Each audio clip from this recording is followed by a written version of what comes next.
Jewish people. Here the Tanakh focuses on a small incident. Not a great historic incident, a small incident. But it's the way of the Tanakh always is to present the big picture through the small incident. Historians always write about the great picture. And many times when one writes about the great picture, it loses relevance. You don't really get the flavor. You don't understand what happened.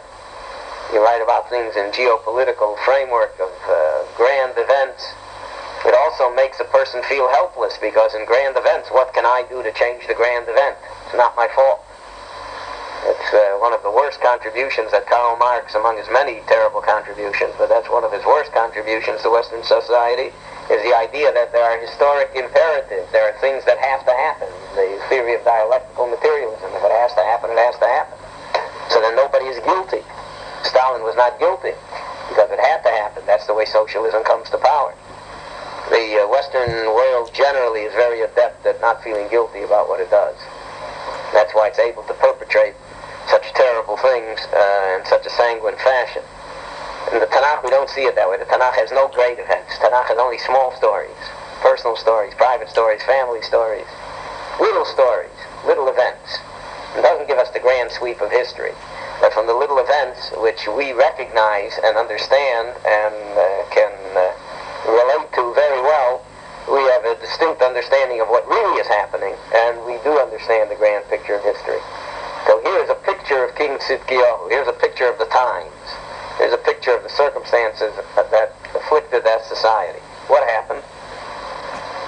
The king granted a general amnesty to free all the Jewish servants, all the Jewish slaves. Because what had happened is that the landed and aristocratic and wealthy class forced more and more Jews into servitude. The only way the poorer class could survive would be literally to sell themselves as slaves. And if they couldn't sell themselves, they sold their children into slavery. Now, it's hard for us to imagine such a thing, but that's the way it was. And then now you had such a dichotomy of distribution of wealth. The rich had so much and the poor had nothing. And you had such a large number of slaves that it was not only uneconomic, it was dangerous to the society. So the king, based upon the advice of the Navi, declares a general amnesty. All the slaves are going to be freed. We're going to start over fresh. No reason to have so many Jews enslaved to other Jews. Everybody will be a free man, and you'll pay them wages. We'll start. There will not be a slave society.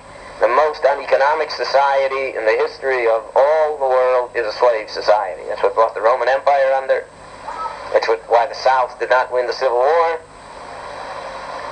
And it's why Russia, to a certain extent, can't function. Slave society is its own undoing. So, Likro Lahem Dror, to proclaim freedom, an amnesty for all the slaves.